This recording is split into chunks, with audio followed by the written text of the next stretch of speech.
Hey, what's up guys? It's Pixelated Apollo. Thanks for stopping by and welcome to another online battle of Third Age Total War. In case you didn't know, I was out of town the past couple days. I was in Orlando looking for an apartment because I am moving out pretty soon, about 3.5 months. So just looking for a new place to live, and the trip was a lot of fun and it went very smoothly, and now I am back home. I got home a little bit later than I wanted to, so I'm just trying to get a video out to you guys for today so you have something to watch for today. But we have a very good battle. This is extremely close, very back and forth. At one point you think one side's going to win, but then at the other point you think the other side's going to win. It's just great. So it's a fight between Isengard and Arnor. It's a battle of pikemen. Who has the better pikemen? I think Isengard has slightly better pikes, but overall, as a faction, I think the Kingdom of Arnor is just better. They're more dynamic. They have more diverse infantry. They have a lot of archers, like really good Dunedain knights. And of course, they have very deadly cav. So beware of their cav. So let's go ahead and check out the army comps, and we'll see how this battle plays out. So we'll start with Isengard, commanded by Eva Aronson. He is bringing some Uru crossbows. He's got about 4 or 3 units of them in the front lines. And then he's bringing like 6 or 5 units of Uruk-hai pikemen. I'm not sure exactly because all the units are kind of blended together. And by the way, the unit scaling is on huge. So we've got some massive armies here.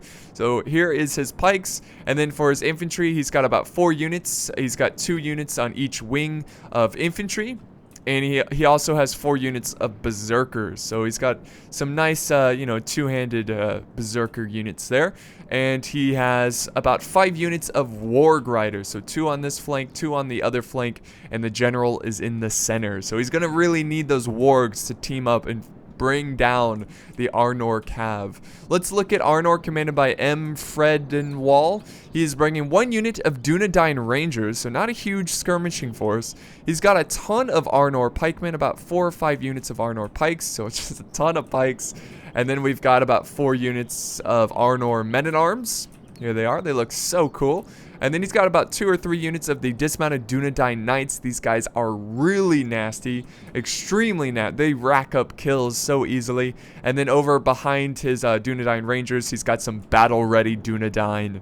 Very cool. And then for his cav, he has his bodyguard here. And he also has a couple units in the trees. You can't see them right now, but they are the Knights of Numenus. So let's go ahead and play this. Here we go. The battle has begun.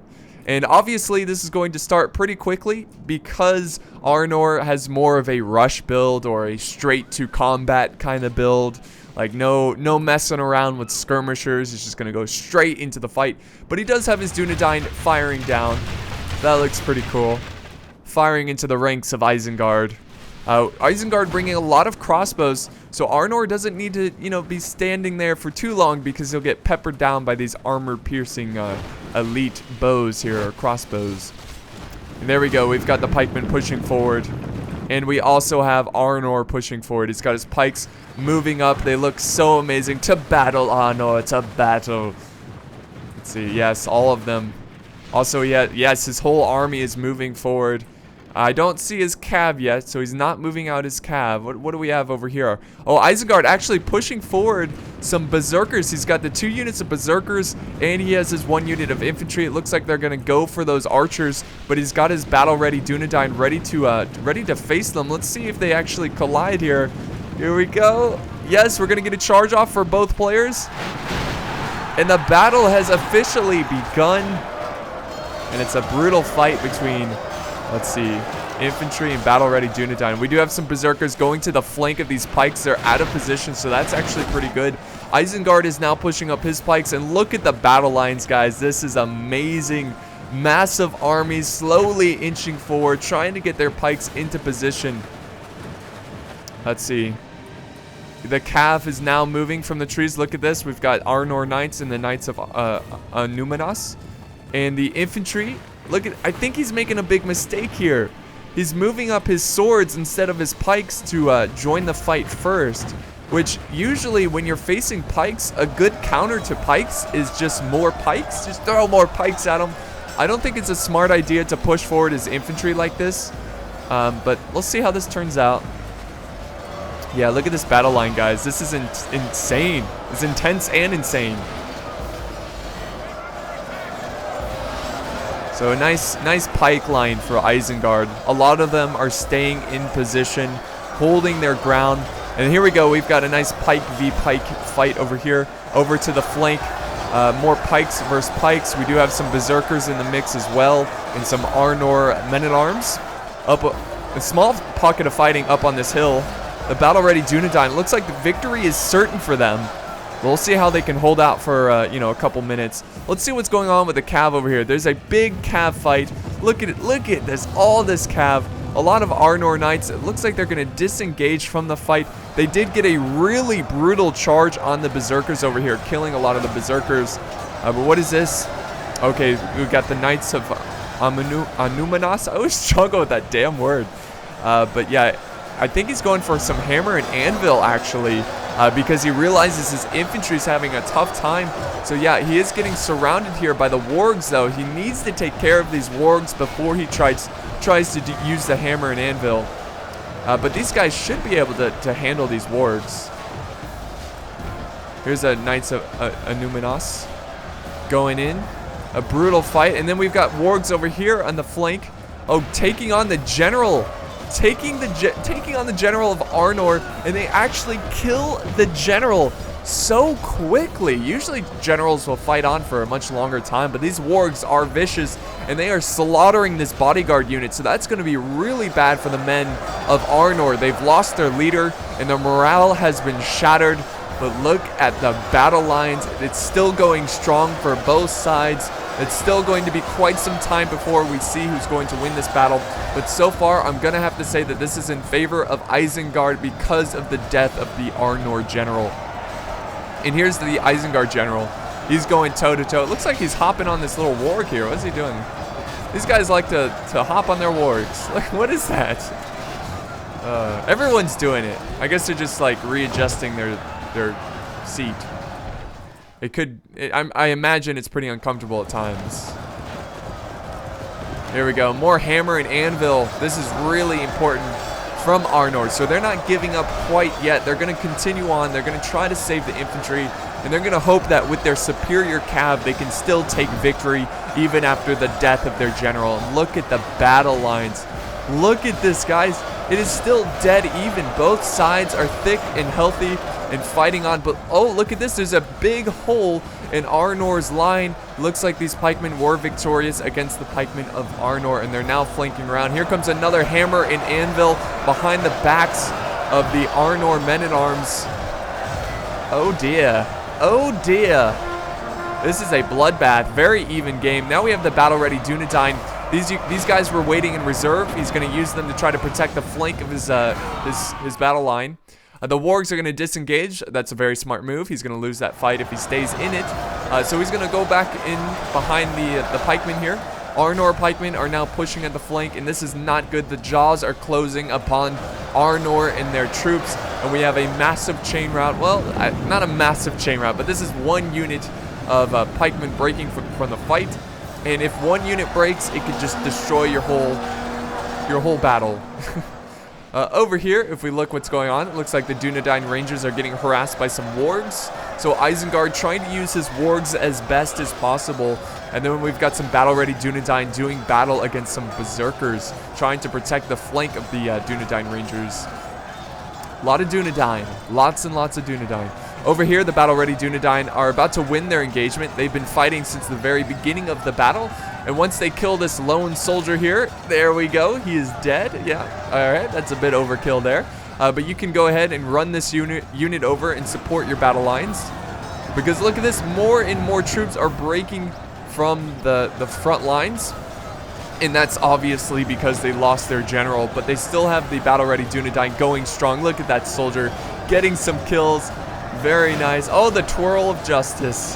The twirl of justice. Yeah, the pikemen here are getting a little bit surrounded. Let's see how they're holding over here. They're actually holding very well over here. I think it's because they have a lot of Dunedain Knights in the mix. Yeah, the dismounted Dunedain Knights. But there's still a lot of Isengard soldiers as well. So it's still a dead even battle. If you look at the balance of power, it's actually slightly, ever so slightly, in favor of Arnor. If you look back here, the Cav is now running down the crossbows, trying to get rid of them because they could be very, very deadly in late game. What he could do with the crossbows is actually, you know, kite a little bit, where you fire, then run away, fire, then run away. So it is very important that he takes out these crossbows, but they have their blades out, and they're doing melee with the knights. There we go. So the battle lines are starting to thin on both sides, but it just seems like Isengard was doing a really good job there at the beginning because he killed his general and because the infantry were just breaking left and right. But I think Arnor's making a little bit of a comeback here.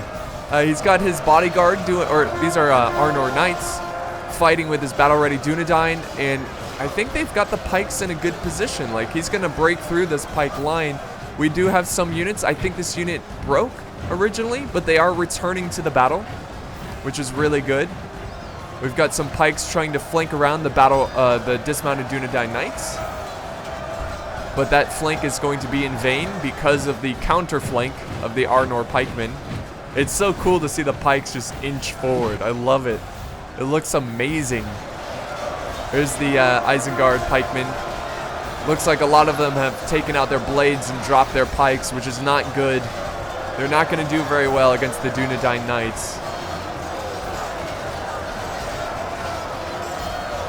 Here we go. Pikemen getting into position. That looks good. This looks really promising for Arnor. Let's see what's going on around the other sides of the battlefield. Arnor getting cut down. Here's the general of Isengard trying to go after these knights of Anumanos. And the crossbows are still very healthy. They got a unit of 65, so they're still going to do a lot of damage. Let's see, what else do we have? Do we have any more cav? More crossbows over here firing at the flank of the brave men of Arnor. There's a huge blob of them. Uh-oh, here comes a flank of the infantry. Is it going to be enough, though? I don't know. I don't know. Let's see what's going on the other side of the battlefield. This, again, a very close fight here. We've got the battle-ready Dunedain. This is that same unit this is like the first unit who engaged in the battle between that one Uruk-hai infantry unit. But they're still going strong. They're down to 17 though, and they broke this pikeman unit. Actually, they're breaking from the fight. The berserkers are now down to 9, but there was a really good charge there from the wargs, and that actually breaks the battle-ready Dunedain. But actually, the rangers up here should be able to clean them up a little bit because they're so depleted. They've taken a lot of hits, so they should be able to wipe them up, clean them up. Wipe them up. What does that even mean? And then we've got a lone knight over here. See, he's an Arnor knight going in deep, trying to get some kills.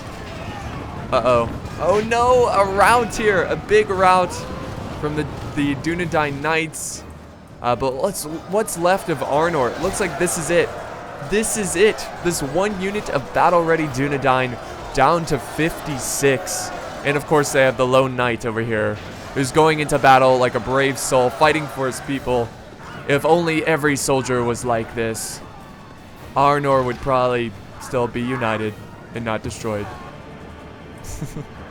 Oh, he's just running down routing troops, which is good. And what is this? Do we have another unit of Dunedain? Oh, he does. He's actually bringing 2 units of Dunedain. I had no idea. But yeah, he's firing down, so that's actually going to be really useful. Here comes the battle-ready Dunedain, a unit of 52. I'm not sure if he was using them as reserve or they broke and they're returning to the fight, but they're going to chew up this pikeman unit. And let's see, more Dunedain, battle-ready Dunedain. Fighting in the center here. We've got some crossbows that are about to join the fight. Looks like they're going to go into melee. They're going to stop and then charge. It's just something that archers do in this game. I don't know why. There they go. Charging in. They're going to try to flank the battle-ready Dunedain. That could cause them to break. He's just using his numbers. But look at the arrows crashing down. They may be getting some friendly fire, but they are certainly killing more of the troops of Isengard than their own troops. Where's that lone knight? We gotta watch the lone knight. Here he is. Look at him. He's like, I got my lance ready to chop off some heads. Come on. Do something. Do something cool. So yeah, this is actually pretty... Oh, they broke the Dunedain. Wow. Dunedain breaking to some crossbows. Embarrassing. But this is what it's going to come down to. Oh, look at this. The general going in. Oh, he's going for the general. The lone knight going for the general of Isengard. Look, he's just poking him. Poking him. Come on, man. Just survive. Oh, just survive. Oh, he dropped his lance. He's taking out his sword. Come on. Oh, we've got some reinforcements here. Some battle-ready Dunedain. They're going to disrupt this epic duel. Oh, look at him go with the Arnor. Oh, he's getting some good chops off there. Oh, come on. You get the kill, not the Dunedain. Oh, the Dunedain. The battle-ready Dunedain take the kill from the brave Arnor soldier, or the knight, which I'm sure he's fine about. I don't think he cares.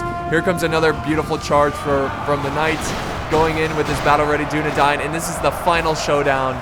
This is how it's going to end, between battle-ready Dunedain and some crossbows. Also, we've got the Dunedain Rangers in the background firing down their arrows. Let's see if the knight survives. He's a very brave soldier. He should be promoted to, like, captain or something.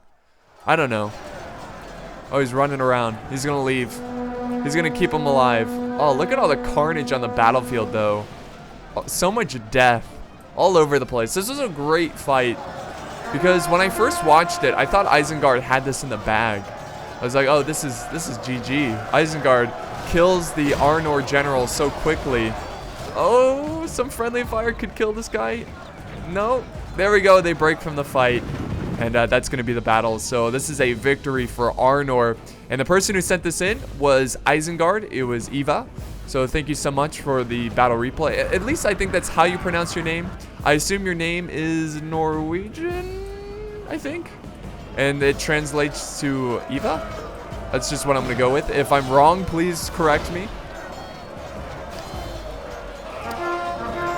But actually, we do have some berserkers putting up a fight. Oh, this guy got leg sweeped. And he's getting punished. Feel the wrath of Arnor. Oof. There we go. And this brave berserker getting cut down. And that is officially the fight. So we'll just fast forward now. A very great battle. Really, no one was victorious in this fight because it was so close. Only, well, 658 men remaining, but that's because it counts heals. If the troops didn't get healed, I'm sure it would be a lot closer, a lot less men. But Isengard fought to the bitter end. Only 25 men left. That means most of his men fought and didn't break. He got a good amount of kills, but unfortunately Arnor just got a tad bit more. A little bit more than a tad, almost 1,000 more, like 800 more. But he had a smaller army. They were just more professional. I think the biggest mistake... I don't know. You know, it's not like anyone really made any mistakes here. I think Isengard did fine. He killed the general. He got some hammer and anvil. I think what he should have done is try to protect his flank a little bit better against the cav of Arnor. He did the best he could, and it was brutally close. If we look at the stats here, here's Isengard's stats. See who got the most. 135, 147. Oh, the pikeman, of course. Classic pikeman, racking up kills. One berserker got 130 kills, and one crossbow got 142 kills, which is pretty impressive. So thank you guys so much for joining me today. I hope you enjoyed this battle, and I will see you next time.